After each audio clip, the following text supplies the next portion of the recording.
Hi, so I wanted to do a brief video on alcohol and why alcohol, people see in a spiritual journey more so and probably a little bit less so holistically, that it's negative when it comes to trying to lead a holistic or a spiritual life. Like I said, more so spiritually, people will be like, no, no, no, it's not great.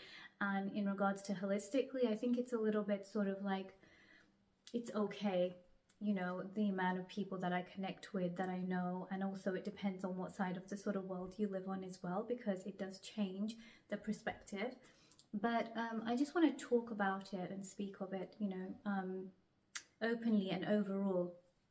I used to drink, and I started my holistic journey probably, well, years back, but then and I used to have the occasional sort of rosé, and I used to love drinking rosé, but I gave it up because it did have an impact for me, in regards to my sort of my discipline.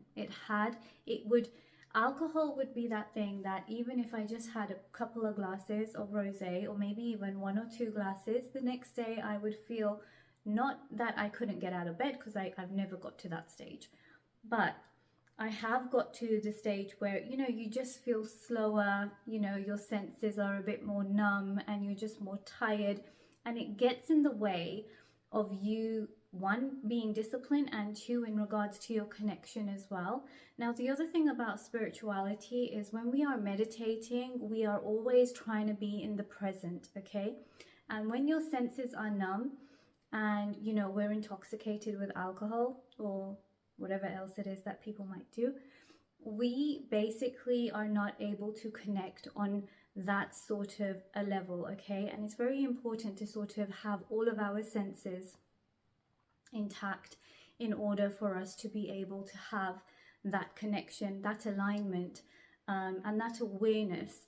And that's why people don't choose to drink. And there are other reasons, but those two reasons are the most important reasons. So yeah, thank you. Bye.